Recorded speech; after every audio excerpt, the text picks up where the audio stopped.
in for day 2 of the 2017 European LCS Spring Split. We're about to get into the game here between Giants and Misfits. Game 2 for the first time in European LCS Spring Split. Giants picked red side. Yes, they did. Why did they pick red side, Vedius? Well, there were actually, there are advantages to picking the red side. And this was actually something I was talking to the players a lot about before the season even started, because they were practicing it. And a lot of the advantages are you get the first ban and the first pick in the second half of the draft. Yeah, which means phase 2. that should the blue side not pick up a certain champion or a certain role, you can then, on the second rotation, ban that away and or either have priority over it. So it kind of shifts in terms of, sure, you might get the first pick, but then later on in the draft, we can actually pick something that can tailor against your comp. Okay, we'll see whether or not Giants can make that work again. This time round, they pulled out that Nautilus in Alawi. It actually ended up being very effective. It helped the team. In terms of like global, 100% pick ban on Camille, Zyra, and Rengar. That's LCK, LPL, and the European LCS. And then over in LCK and LPL, they also have Maokai and Ryze. We do not have 100% on those two. But close. Close to. Now, Giants, they got rid of Rengar, LeBlanc, Camille, so no surprises there. Do you think they changed their pick and ban strategy? Because they lost the early game very heavily, arguably because of the pick and ban strategy. Well, I think, well, in part, yes. I think that was definitely in part, because we have to backtrack to what we talked a lot about during the early game, which was pushing lanes. The thing about being able to push your lane in the current meta is it allows your junglers to take control. Like we saw in the bottom lane, Cacao got that first gank in the bottom lane. Yeah. That was in part, or largely in part, of just Ignar's really smart thresh play with the flash in front. But that then set up... And then a great death sentence. But that then set up for the later on dives that we saw. The rotation to the bot, moving bot side up to top, taking that turret, getting tier 2 in the bottom lane. It's just really good early map movements that we were seeing from the side of Misfits. So Giants could look to try and prioritize stronger laners. And I think that you can already see that Misfits has said, no more strong laners for you. All right, so Malzahar, Katarina were the 2 bans previously. It's now Zyra, Ilawi, Rengar off the table for Giants. We're expecting a Camille to pop up in the next 2.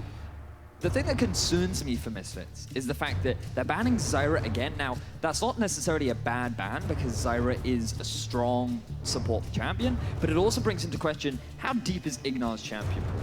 Because he did rely quite heavily on champions like the Thresh, Braum, Alistar in Challenger Series, and in a meta where range support champions are sort of the kings and queens, the fact that he can't play them could be a bit of an issue. Can't play them, won't play them. As a team decides not to, there's a number of reasons that could cause that decision making. We'll have to discuss with Misfits at a later date. Giants 1 ban left. LeBlanc comes to mind as one of the options. So instead of Katarina's open. Katarina's open, Trevor. LeBlanc was banned by Misfits. Now, Katarina, is it first pick? It's super blind pick? I mean, Faker has done it in LCK. But that was also on the second half of the draft go. when he actually decided to go for Katarina. And if you thought that Syndra was bad in terms of going up against double exhaust, Katarina's way worse because she goes into melee range and she gets shut down so quickly from those exhausts. So looks like the priority is actually going to shift in. There we are. We've debated whether or not Ignar's champion pool is deep. He's already mixing it up a bit. Debated or had a one-liners, different terms and terminology there, Vedius. But interesting because Malzahar was banned by Misfits last game. They went for the Syndra first pick. Syndra is available. Giants went for the Rek'Sai Varus. It worked very well for them in game number 1. Specifically, Memento, man on your screen right now, had a good impact in the mid game.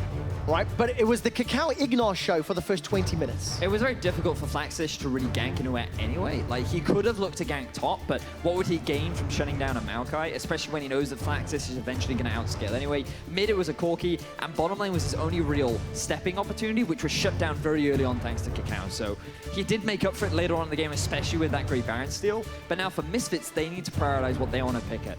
Ashe is on the board. They could look to get themselves an early jungler. I feel like you also want to pick up your AD carry here, given that Malzahar is likely to go in the support role.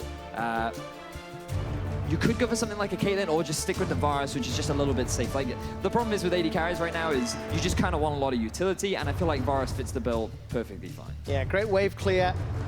CC and teamfights later in the game, and considering we had some weird and wonderful picks already this series, Varus could also go mid lane if they wanted to. probably didn't want to into a Rise, though. And if anybody was going to wield Rise effectively, it would be Knight. He had some great performances last year. Parabeetle actually never played Rise last week. He was not a fan of the champion, and something that he may very well look to change coming into the new split. But for now, we are just going to be seeing the Karma come out from the side of Giants. And I think that there's been a bit of debate in the office as to how good Karma is into Malzahar. Like, it's okay. It's not necessarily one way or the other. The great thing about Karma is that she has the shield to mitigate a lot of the poke damage that Malzahar has.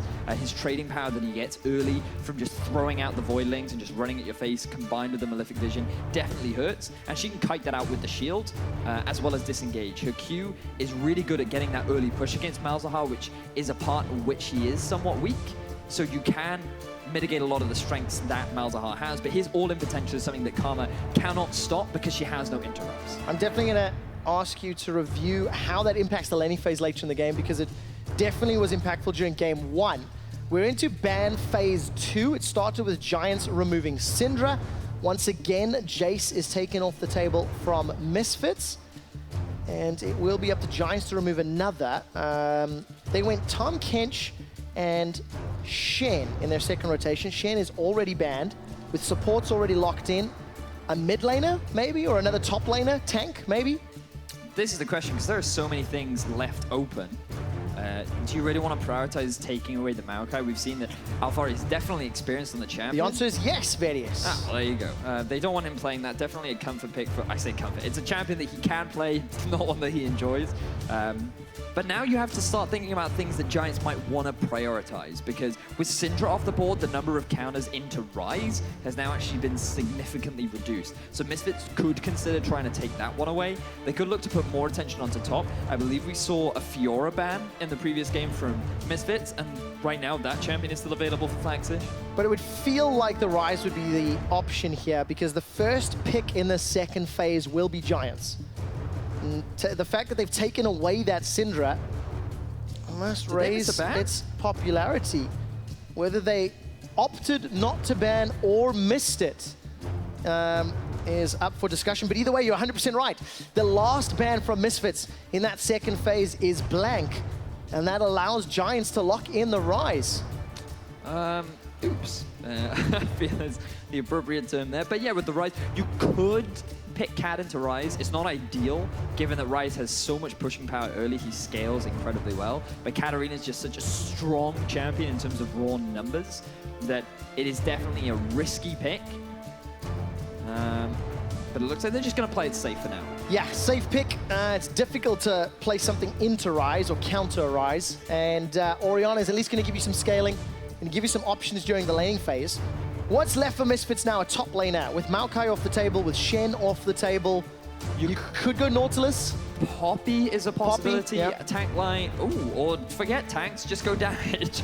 I heard it was a tank meta, Vedius. Well, when you look at actually what's banned away, now Alphari is saying your options for top lane are actually quite limited, because now we're trying to expecting you to pick a tank. And I actually think this is quite a smart adaptation from Misfits, because they realize that Flaxish is likely to go on something more carry orientated, given that Memento has already locked in a tank. We saw it in game 1 with the Alawi, and if he had gone for something like a Poppy, that would have opened up Flaxish to go for something aggressive. So Misfits and Alphari are basically saying, all right, we'll match your aggression with more aggression, and Misfits have been able to build themselves a fantastic teamfight composition. You have the initiation with the Varus. You also have the follow-up from the Rumble ultimate to act as an area of zone control. The Orianna ultimate, the cleanup from the Kazakh. So much team fight and crowd control that this mid-game is going to be monstrous for the side of Misfits. It will be, but if you say Misfits are going to go team fight, then what does Giants have with engage from Ash? I mean, they basically have the same thing, except they have a tank to soak up a lot of the damage. I mean,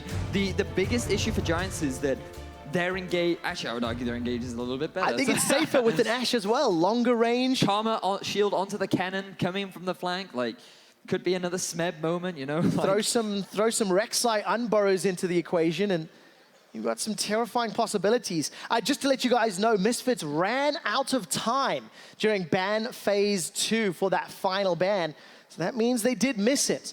Regardless of what they may have wanted to remove from the pool, it allows Knight to get his hands on that Rise. I did misspeak earlier.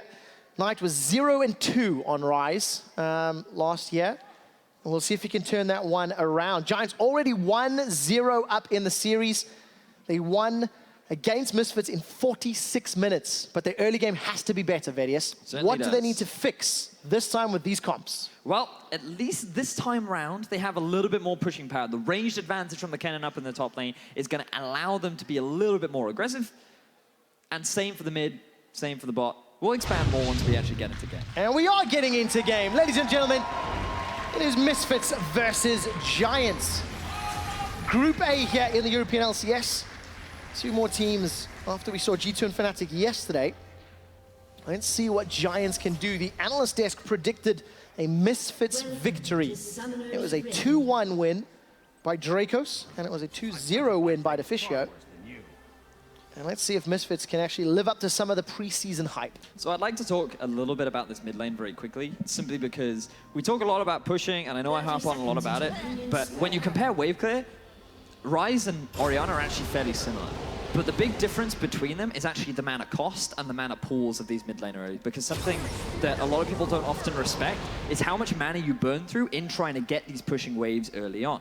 And the great thing for Rise is his mana costs are actually fairly low, and he builds mana naturally. He's sitting on about 770 mana, or 720 mana, sorry, at level 1, which means that he has so much mana to play with that just enables him to constantly push against the Ori, which means that Power is forced to constantly wave clear rather than play aggressive. And just for reference, the Orianna by Power Reveal has 330 mana. Exactly. So that just allows Knight to be have more of a push in the early game. So that's why Giants will have a bit of an edge in the mid. They'll have a bit of a pushing lane up in the top because of the range differential. And you would expect bottom lane to largely have an advantage early push, not only because they have a Karma combined with the volley from the Ashe, but also because they've got into lane first as they both decided to give Kakao the pull. All right, let's see how this impacts the early game then for Knight and where Memento and Kakao decide to combo. Ignor's early game making play potential is lower on a Malzahar. You know, he really wants to get to level 6, get some of that CC up and into a Karma Ashe. I think it's going to be difficult early on, and that's why. Mantra Q from Hustlin, and Hans Summer takes a burst of damage from the volley.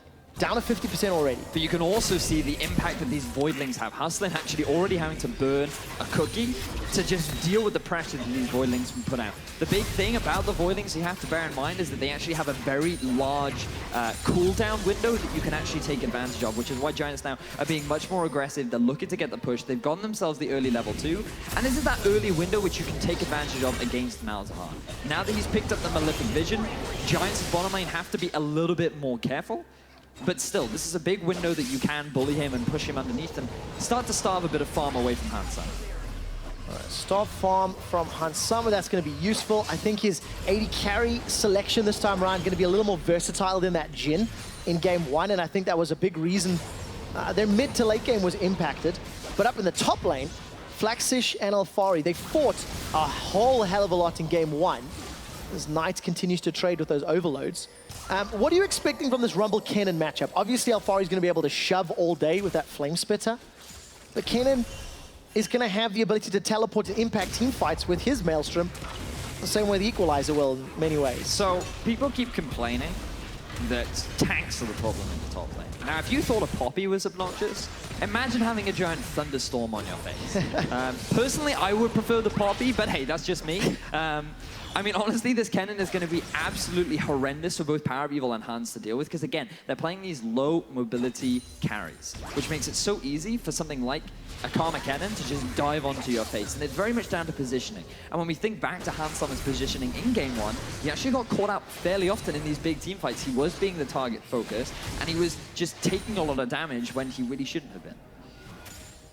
That meant he gave up many more deaths than he needed to. Hans Summer again eats a Soul Flare, at least the first half of it. Already down 8 or so CS, may get 6 after the wave. So that's the pressure from that Karma Ashe. Flaxish under pressure.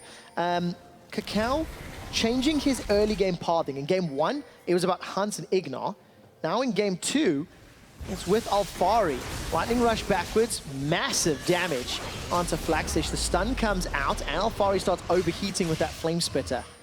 Memento nearby for a counter gank, but Verius, it doesn't look like Kakal's going to be in big threats. I think that Misfits just have to disengage largely due to the size of this minion wave.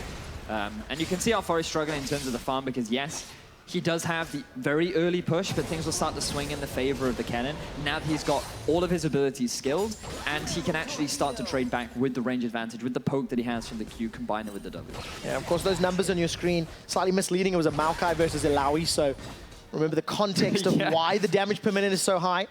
Knight with Ghost and Flash coming in behind Hansama and Ignar. Overload into Room Prison. Ignar's going to get slowed by the volley. Hansama's putting a lot of damage down. Ignar's able to just flash away. There wasn't quick enough response from Giants. Voidlings, man, that's how much damage those little terrorists can do. It helps that Ryze was exhausted, but when you have the Malefic Vision, the additional damage that you get from the Voidlings, and now look at the dive coming out from Kakao. All right, Flash and heals available for Hiku. This could be a 3-on-1 dive. No exhaust available. Kakao's coming forward. Challenging Smite is out. Piercing arrow into the Thunderlords. Command protect. Hiku's holding on to the summoners until the last second. Gets away with his life. Memento unburrows onto Alfari, and first blood picked up by Flaxish. So while there was all this action happening down in the bottom lane, Giants respond with a gank in the top. No first blood for Misfits. First blood goes over to Flaxish, and this is a great way to start for the Swedish top lane. Oh, good start to Giants. They've already got 1,000 gold. Power of Evil, no shockwave available, running low on mana. Knight's trying to run him down, connecting every single skill shot. Power of Evil sidesteps the overload. Not going to be over here. Here comes Kakao. Lead forward. Knight! He does it! They trade 1-for-1. That was so cool. Really like that 1 versus 1. Power of Evil was just doing his best to buy as much time as he could, but he had no mana. So he just needed Kakao to come in and save him. Giants go, Knight goes for the flash, gets the 1-for-1. Really cool trade. That's the mid lane sort of fight I love to see. We love seeing Ryze in the mid lane. 2 days in a row now, we've got some exciting plays. Memento looking for the unburrow. Flash into Slicing Maelstrom. Alfari cannot flash to safety. Equalizer will buy some time. Memento and Flaxish decide not to dive. Not going to run the risk this time round, and Alfari survives. Very good for Alfari, actually, because now a lot of the kill threat, a lot of the dive potential from that Kennen has been removed, which means that he should be a little bit safer, but he's now going to be forced back. He doesn't have his teleport available, but let's backtrack to this mid lane trade, because you'll see that Power of Evil starts off using his QW combo, which burns through all of his mana. Whereas Knight, he's just continuously trading because his mana pool is so vast. He does end up missing that Q, so good sidestep from Power of Evil. Kakao comes in, but then just such a quick flash from Knight. He flashes just before the auto attack animation comes out from Kakao to allow him to get that final WQ combo to get the kill. So Knight ends up getting a kill. It's Kakao that secures it for Misfits. Knight on this Ryze, already pulling ahead in CS. It's a good start, but again, somewhat expected now that Power of Evil has access to level 6 and refillable potion and the Doran's wave clear and the regen going to be in his favor. But Vedius, look at that mini-map. Deep vision from Misfits that makes this dragon significantly safer. A lot of this is thanks to the fact that Knight did end up just dying, so with mid lane pressure gone and the bottom lane pushing in the favor of Misfits, this has allowed Kakao to move in, get some deep vision in, and with control of the bottom half of the map, they can go for that first trade. So we're already seeing a bit of a shift from priority for Misfits in this early game. Yeah, definitely helping out. 8-minute dragon. Kakao, also slightly different build. He helped pick up that early kill in the previous game, went for the Tiamat. Power of Evil able to just sidestep. Good shockwave onto Memento, but Knight throws down the Ghost. They've traded back and forth, just chunking over and over. The machine gun mid laner, but no further kills. Both mid laners ended up using Ghost in that exchange. I think that Knight thought that they could go for the aggressive play, but with the presence of Kakao, he's forced away now Memento. No Look flash. at that from the Void Spike. Flash forward, Taste of Fear is not enough. Ooh. Red buff slows down Memento. Kakao needs to get in range. The cooldowns not going to connect. The Overload is locked down. Kakao turns around to Knight. Knight's running a little low on mana. Ooh. 200 HP. Kakao sidesteps, gets the kill. Really good outplay from Kakao. I didn't think he was going to get away from that. Is that double digit? Hustlin gets it back! Nice snipe coming out from Hiku and Hustlin. They get the return kill 1-for-1, but it's not over yet. No, it's not. Chain of Corruption into the Nethergrass. PQ is killed as a reply. It's Power of Evil that secures that one. Setting up for a potential dive. Hustlin's got exhaust. The farm alarm brings Memento back to the fight, but not close enough. At the end of the day, is that a 2-for-1 to close it out? So that is a skirmish. That is the prime definition of a skirmish. The initial target was Memento. I mean, it's going to be a pretty long replay, but just have a look at this. You can see Kakao, he's contesting over the vision. He knows Memento doesn't have flash from the gank that happened top lane, so he commits. The regeneration from the passive Memento keeps him alive from the red buff. Kakao is waiting for his W to come back up. Knight body blocks. Kakao has the balls to say, I can win this 1v1. Sidesteps the Q. That was the game changer. And then the red buff is enough to finish him off. Now he's able to walk away, but Hiku's like, nah, mate. I can use the arrow to get the kill, and then Hustling comes in to clean up. Yeah, but I think it's important to note the buff transfer as well. It's not only does Hustling get away with that one, big smiles. Oh, man. PQ gets shut down. Gonna take a quick look at Hustling. He could start bullying that lane in a few minutes. Before we get there, though, Knight gets jumped on. Memento and Hustling coming for some support. There's no Nether Grass, but it may not be needed. Oh. The damage from those Voidlings. Ignar's little army. The animals came in 2 by 2 by 2 by 2, and Knight, he just couldn't manage with all of that additional damage. But now Hansam was the focus. Ash Arrow, very good flash. Near point blank, but Hansama must have predicted that one or anticipated it to a certain degree.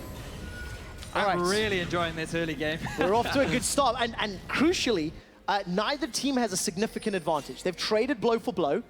They've kept the game very even. We're 12 minutes in, Vedius. It's nearly even on kills. But that might change because Misfit and Power of Evil, they've enlisted the help of a Blast Cone. So there's a lot of pings coming down. Flaxish knows that something is up. Oh, he does. But I think Flaxish is about to get deaded. And the dirt is gone. Unfortunately for Flaxish, there's nothing that he can do against that 3-man dive. I felt like he should have read it a little bit sooner, but couldn't react, but now look at the collapse. Okay, let's see where the target is. Nethergrass has been used on Memento. He's being tagged out. Here comes Hiku. Volley goes out. Exhaust onto Ignar just to try and reduce that Mel's effectiveness. Summon a heal, buy some additional time. And first tower, and the bonus gold goes to Misfits. Salfarida gets the kill. Overload onto Ignar. Still has his flash available. But Vedius, it's a wit's end picked up by Flaxish. Are we expecting the AD build that we saw out of LCK, I think it was? It certainly looks like that we're heading towards that route. I'm surprised that he has actually decided to go that. They wouldn't have too much magic damage, and my biggest issue with the AD build is it actually removes a lot of your team fight power, because while you do bring a lot of utility, you're sort of building for being a split pusher. And this is very much what we saw in Game 1, but perhaps he is shifting towards getting that again in Game 2. I think it's fair to talk about that, though, because Flaxish's side lane play is arguably what stalled the game for Giants. You know, his Illaoi struggled a little bit early after repeated ganks, but he kept farming, stayed relevant, ended up dealing a metric boatload of damage by the end of the game, and he took multiple towers by himself. Certainly did. And come the later stages, it's going to be very difficult for someone like a Rumble to be able to trade with an incredibly high attack speed cannon, because the great thing about it is how often you can proc that passive on the W. So every fifth auto attack, you get the charge, which applies the Mark of the Storm, and you can just keep doing that over and over and over again, which enables your ability to trade very effectively. So I expect come the later stages, things will become very difficult for Alphari, and I think it's quite a nice adaptation, but again, it does reduce your ability to team fight. Yeah, it absolutely does. But if it opens up another avenue to victory, you know, you've got to weigh up the pros and cons, and then we'll reevaluate. Was it the right choice? The benefit of hindsight. Now, Vedius, the next dragon is spawning in 30 seconds. It's another Cloud Drake. Really been loving our Cloud Drakes. It's been really windy this weekend, I've got to be honest. The Windy City, and before that comes up, Kakao gonna set his sights with the help of Power of Evil on his bottom lane. Maybe set up a dive, but there's support coming actually from the whole team. 4v4s available, and there are teleports. Looks like right now the priority is just to get the tower. They have a minion wave, and they have all 4 members, but they realize that the collapse from Rise is also coming down. Do Giants want to contest the dragon? Is it worth fighting over? I think at this point in the game, with some of the items that have been picked up, it definitely could go in the favor of Misfits, especially when you factor in the strength of a Rumble once he's completed his Haunting Guise. So I think that it could be a good objective, but given that it's a Cloud, do you take the risk? Oh, Flaxish uses that slicing Maelstrom, but ate so many of those Electro Harpoons. Alfari's got time to laugh in his face. And this is the thing about Alfari, right? He is a very talented player, but he knows it. He knows that he's good, and he knows that people love to gank him, and he's very confident, and I wonder if that comes to bite him in the butt later. We'll find out later. Right now it has not. Giants did concede the Dragon. Look at the minimap, no pressure, no threat. We've just ticked over 15 minutes, and Misfits will get their second Dragon of the game. I want to bring our attention a little bit to Knight, because he's just picked up that Rod of Ages. Got himself that tier that's continuing to stack as a very, very minor CS difference. And he's going to be the recipient of some support here from Memento. Flash into Overload, as well as the Room Prison. Shockwave catches Knight. Here comes Kakao. End up trading 1-for-1. Memento unburrows once more. Alfari's got an equalizer if he wants to use it. There's no flash for Memento. We'll regen a little. Flash forward from Alfari. Burns down Memento. And Alfari gets out. It's a 1-for-2. Nice collapse coming out from Alfari. Remember that he had already forced Flaxish back earlier on, thanks to the ultimate that Flaxish tried to use up in the top lane. So really good collapse coming out, and honestly a really good response coming out from Power of Evil, because note that this was a two-man gank. He doesn't panic flash, he flashes towards Kakao, uses his ultimate to draw him in, get the damage down, and then Misfits feel confident enough to go for the chase onto Memento. Very clear that Giants have fixed their early game problems from game number 1. Look at the enthusiasm on that face. So much passion. So much passion picking up that kill. But Vidius, I want to go back to just review Knight in this rise. Game 1, he had a 9 CSD. If we looked at Summer Split last year, Knight was the outstanding player on the Giants squad. He was the rookie of the split. He was actually the 3rd highest when it came to CSD. Out of all players in the mid lane, it is close to even. But this is a guy that there's expectation. He's meant to be one of the primary carries, and he's setting himself up to be one this game on the rise. But a lot of that was due to the champions that he was playing. He was a big fan of things like the Zillion and like the Vladimir. And we also have to question the quality bar of the European mid laners last split. Like, he was... When you compare him to a lot of the standards of Ye Old, he was like fairly average. He didn't necessarily, like, he was a big carry, he was a big part of a lot of these team fights, but his laning phase wasn't really the part where he shone. And I feel like we saw very much of that in the earlier game, where he went for that dive onto Han Summer, where he was getting those little outplays and where he was getting caught off in a side lane. So while he definitely was a strong component of that team, I feel like that a lot of the strengths from Giants before was the synergy between between Maxlaw and Knights. And I don't think we've seen that synergy just yet, definitely not in the early stages of the game. As we roll around to mid-game and some more team fights, we can review that. But, you know, because of the 2 towers falling, because of the additional kills, Misfits once again have a sizable lead. But they had a sizable lead in game 1.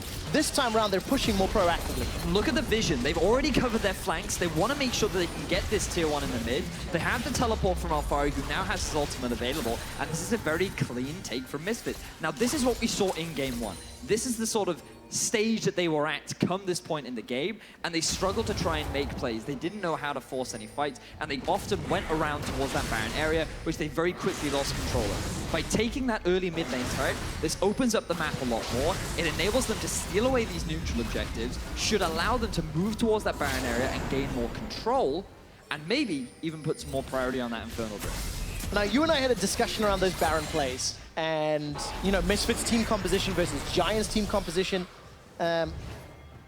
Do Misfits have more options here? Are they forced to play around Baron, or, you know, can they look for a pick with the Chain of Corruption or Melzahar, or something maybe a little different to...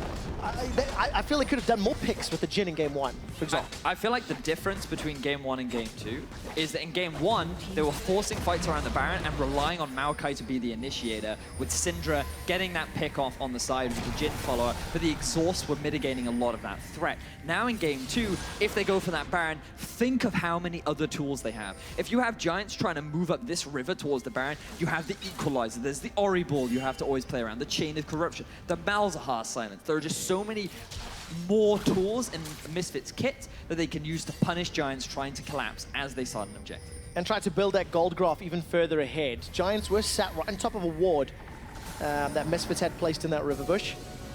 And now Ignar and Cacao holding hands once again, as we've seen from game 1. Grouping up to try and clear out as much vision as possible. A Soul Flare gets a little bit of damage onto Cacao. He's gone for, again, a high damage build. It's very clear where the objective is here. 20 minutes setting up some Baron vision. Speaking of builds, we also need to track Ignar's build because you see 2 variations. Oh, I feel bad for Hans there. That actually could have been very bad. He actually pinged him out, that did spawn him. But nevertheless, we have to keep track of the Malzahar build because you actually see 2 variations between the very early Leandries as well as a very early Rylai's, and that depends on whether you want more damage or more utility. And in solo queue and in my experiences, a lot of people like to rush the early damage because you're Malzahar and you can nuke people, but in competitive play, I'm expecting them to go more towards the utility, more towards being that supportive player, especially when you consider you already have 4 damage threats on the side of Misfits. That's the biggest thing for me, is there's so much to work with. Flaxish is going to look for Alfari. Blade of the Ring King's already been used. Slicing Maelstrom comes out. Flaxish sidesteps the Equalizer. They've ended up trading ultimates, but it's Flaxish with a little bit of sustain on that Blade of the Ruined King. Here comes Cacao from the side. Throws down the Void Rush. No, not the Void Rush, right? Void Assault, and Flaxish is killed. Just too easy. 1 charge of the ultimate from that Assault and just easily picked up by Cacao. I mean, honestly, that was just so smart from Cacao because he used his ultimate before he came out of the brush. So he actually jumped into the brush, instantly used his invisibility. And that means Dragon. Get the collapse. Exactly that. Like, this is Infernal Drake that's going over to the side of Misfits. They've already maintained control over the first 2. They're going to get the 3rd one. And I feel like this is a big change up from what we saw in game. There is, and it's another sort of macro positional mistake on the side of Giants. Maybe that's the misuse of the word. A map positional mistake would be more accurate. Game 1, we saw Knight overextending, over-pushing, and got punished for it. This time round, look, Knight is in the top lane. He's got no teleport. And Misfits just easily put pressure. Flash over the wall from Ignar. Hustlin's down. This should secure the tower as well. Memento's coming from behind. He's going to get burned down as well. Giants are like lambs to the slaughter. Flaxish is caught out. Here comes Knight, but it's 1 on 5. He really has to go superhuman to make this fight work. Knight is just going to spread that spell flux. The tower dropped. Hustle and Memento dropped, and Giants scrambling for defense. That is one of the greatest strengths that you have as a Malzahar. Being able to do the surprise staring contest is something that honestly Hustlin wasn't prepared for. It was really nice setup coming out from Ignar. Able to get him. Good job there, Power Review. Although you might lose that one, but they also get themselves a Terran. It comes back to exactly what you were saying. Look at the positioning of Knight. He's moving down the river, and it's just too late because the collapse coming out from the rest of Misfits is just so strong. Flaxish doesn't have his ultimate. He's AD Cannon. He holds no team fight power in this situation, and Knight just can't do anything. And it all stems from the attempted 1-3-1. Knight was in the top lane, Flaxish was in the bottom lane. Flaxish got ganked, Knight was too slow to react, and Misfits just barreled down the mid lane. And I really want to echo that point too, because what Misfits have done this game, which is different to what they did in game 1, is they're actually punishing the setup for the 1-3-1. Not only did they play the early game just like they did in game 1, slowly working their way through all of the turrets, they realized that Giants started to set up the split push, and they started to punish it.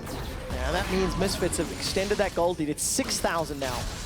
What Misfits were unable to do in game 1 was extend that gold lead, was to push it further, push it harder, and get a bigger advantage. This time they have. I'm going to answer one of the questions you asked around the Malzahar build. So Haunting Guys picked up. Looks like he's going more damage. More damage. Screw it. 5 damage sources. Why not? Saw a request to add the support damage in team fights to the damage graph. The reason why we definitely something we have to talk about. The reason why we don't is because it would be so big that you wouldn't be able to see the other players' damage graphs. I mean, that's the truth. Absolutely the truth. And of course, big changes in support damage and support meta as we come into the 2017 season. All right, Cacao's setting up a potential flank from behind. Teleport's available for Alfari. But instead, Giants play this one safe and back away. Vedius, they've only got 1 tower in 24 minutes. Flaxish is doing the best he can to keep pressure. And this little electro hamster is flinging those shurikens at a mile a minute. And, oh, okay, so Baron has been started. There's actually 0 vision, 0 teleport coming out from Flax. And look at how quick this is going down. Oh, the Voidlings are helping to tank. There's just so much damage to speak of. Memento's locked down. He can't get into the pit. The arrow doesn't even find a target. Misfits sneak the Baron. Kakal's looking for Knight. The equalizer slows down the retreat. Kakal plays it safe this time round, and all Giants can do is stand by as Baron is secured. That was so good from Ignar, realizing the Memento had spotted out the Baron. A little bit too late because 50% of its HP had already gone. He saved his ultimate for just the right moment, and they're able to secure it. Really well played. And the thing is, because Flaxish had no teleport, there was no way for him to join that fight. It was just such a smart play from Misfits. And this is the thing that we were talking about back in game one. The combined power of Kakal's experience, Power of Evil's experience, and the synergy that Kakao and Ignar have slowly started to accrue with each other is just really beautiful to see. And we're just seeing a little bit of mistakes, you know, from the Giant side, from positional positions on the map and from decision making, some of the vision calls, and they've now got to dig themselves out of a hole. Coming back from a 3,000 goal deficit of 25 minutes is one thing. Coming back from 6,500 and Baron is a whole other beast, especially when their wombo combo, you know, team fight is slightly weakened because Kennan's gone for an AD build. Yep. He's not really structured to look for a big 5v5. Nope, he is not, but what they could do is look for a 1 versus 1 as Knight is coming for the collapse onto Althari. It's going to be 2v1 as Memento's here as well, but Knight and Memento, they're about to be surrounded. Misfits. Bad idea, bad idea. Oh, this is going to be scary. 5 members of Giants have theoretically got the ability to collapse. The Ash Arrow catches Hans Summer, Unburrow as well. Slicing Maelstrom's buying some time, but Hans Summer stays alive. Alfari goes golden with an hourglass. Memento unburies to buy some more time. Shockwave sends Flaxish backwards. Giants have been destroyed where they stand. 4 for nothing. And that could very well be the game. 4 members are dead for Giants, 30-second death timers. They have a Baron-empowered minion wave, and Misfits bite back. 26 minutes, and Misfits are setting onto the Nexus turrets. This could be the decider game. Screw that. This is going to a decider game. Kakao, Alfari leading the charge. The Nexus is destroyed, and Misfits dominate game 2. Misfits with a very clean game 2. We praised them for their early game 1, and they continue that, fix a lot of their issues, and they just play the map beautifully coming into this second game. Very impressive. I think that was the performance a lot of people were expecting. Yes. You know, Giants had some great individual plays early game. They picked up some kills. They were scrappy in those skirmishes, but it was Misfits that clearly had just a high headroom, higher ability to snowball ahead. They certainly did, and I mean, we have to criticize. Oh, personally, I criticized a little bit the Cannon build. Yeah. Personally, I think, yes, it's definitely better built for split pushing, but I felt that when you compared the two team fighting, you outlined it perfectly. You know, you had the Ash Arrow initiate. We never once saw the Cannon Karma duo. We never once saw the Rise coming in and just cleaning up an entire team fight. Like, we never saw that because there was never an opportunity to do that. And it was always like, let's set up a 1-3-1, let's try and play the split push game. And this time, Misfits just did not allow it. No, they really did not. And Vedius, we have a 2017 record here in the European LCS. Do it. That was the shortest game time win by 9 minutes. Wow. We've had some Game long 7. games in the EU. Still counts. It still counts. But it is something you expect, right? It is something that it's week 1. Teams are still ironing out all of the kinks, right? And making it work. The thing about this just reminded me of like Challenger Series Misfits. That's who I was looking back to just because of how clean and dominant they were. And they weren't dominant in the sense that they were getting tons of kills. They were just sweeping over the map. It was just the fact that it was a clean game. And that's what I'm used to seeing from the Challenger Misfits. What I liked so much about this game and how Misfits won is just how they evolved that Baron play. Really clean, really safe, and it worked out. So, ladies and gentlemen, we have another tie here in Europe, but this time around, we'll see if Giants or Misfits will come out on top in game 3. That was so lame by Vedius. What did he do? When he said tie, he pointed to his tie. It's because someone yesterday on Twitter pointed it out to him as well. I was like, oh, Did he there's have a no tie ties, on? but he has a tie and stuff like that. Yeah. But we have another tie, and it happened really fast as well. And I'd love to jump on what Trevor said there, the fact that Misfits had a very rough start in that game 1. They gave away the advantage, and now they tweaked their performance, even though they had kind of the same starting position. Yeah, I feel like what happened in this game was exactly what was supposed to happen in the last game. And they were actually setting up, you know, for the same thing. They had the 2 to 3K goal lead. They were taking down towers. The big difference is just how easy it is with Malzahar to start these picks here. Because before it was like, Jhin had to land some long-range stuns, same thing for Syndra. A little bit difficult. Malzahar, you know, in this pick and ban phase, first picked as well. Flashes in, clicks R. That's it. Well, additionally, it sets up the Kha'Zix so well, right? Because you have both the Varus and the Malzahar now. You have multiple tools to make sure the Kha'Zix can get in, kill someone, and get out. And once the Kha'Zix starts to snowball, it's such a powerful pick. It ensures that every dive after that in the game is going to make it so easy. And the pick and ban phase here, I think there were some big questions for Giants. Always easy to target the team who lost, but Karma coming in as a response to Malzahar, I heavily disagree with. I actually think Malzahar is good against Karma. I think MF is one of the answers you're looking for here. Tahm Kench was available if you want to at least deny the pick potential. None of those were taken. Kennen last rotation. We see Misfits ban some of these split pushers, and Kennen was one we have seen now in LCK from Marin, with the same build with the Wits End first. It's just a pure split pusher.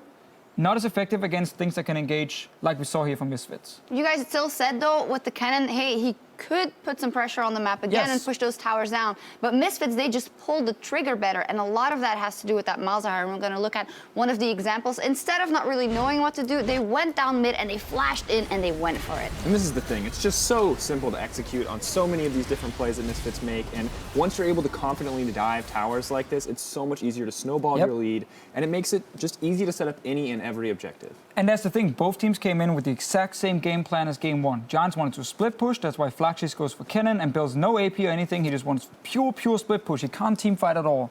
And then we have Misfits saying, we want to play this like 1-4 composition, and then we want to team fight later. They couldn't start fights last time. We had the exact same setup, but they just didn't manage to hit anything. This time they did. And also Baron later, much cleaner because it's much easier for them to set it up. Cleaner, I think cleaner is arguable. I think it still feels like a little bit soppy. Let's look at it. Let's take a look at it. As clean as your beard. Thank you. Which is a little sloppy right now, so I feel like it proves my point quite nicely. But the big thing here is clean. My God. Martin, can I talk for okay, 30 seconds? Can you back up? Can you back up for a second? Hey, this is a discussion. Why was it not clean? Malzahar gives them the safety to set that up, but I still don't feel like they were proactive enough in setting up the vision. I feel like if they had any other champion, we would not call that a clean Baron. So if they're aware of that, that's fine. It is clean under the circumstances, but without Malzahar, that would have been a little sloppy. But that's the point. Like, they had Malzahar, so they went for the play. And therefore it was clean, because if they didn't have Malzahar, they would obviously have set it up differently. So I think actually now... I don't think it's obvious that they would have set it up differently. I mean, that's my point. That's what we should assume. We should believe they could, even after game one where they couldn't do it. But we should believe for this one because they had Malzahar. They knew they could just ulti the guy over the wall and actually finish Baron. Much better game, much easier comp to play with the style Misfits wanted to play as well. And you said during the game, now this is the Misfits I thought would show up. They are 2 times better than Giants. That's what you said. Yeah, I mean, if we look at the first 30 minutes of game one and now 26 minutes into this one, Misfits have been a better team, yes. Yeah. So what are we thinking here? Game 3. If that Malzahar is taken off the table, theoretically, Misfits will be back on blue side. So that's 3 games in a row now. What do we see happening? I mean, realistically, I see very similar compositions coming out, but I'd like to see something different from both sides. I'd like to see Giants take something in the top lane that is not a split pusher, to see more from Flaxius, to see what he can do. And additionally, I'd like to see Misfits play something that isn't all about picks. I actually feel like if Giants continues to do what they're doing now, but remove something like Malzahar, so it's not as easy to create picks for Misfits, I actually think Giants can win the last game as well. I think it might be a very even one because we saw Misfits struggle to close out the game when they had to rely more on the strategy and less on just a flash in, point and click. So it's all out in the open for the next game? I think it'd be very even though I think Misfits is a better team. All right, we will see what happens. Well, we are going to take a quick break, but we will be right back with Game 3, the decider between Giants and Misfits. Don't go anywhere.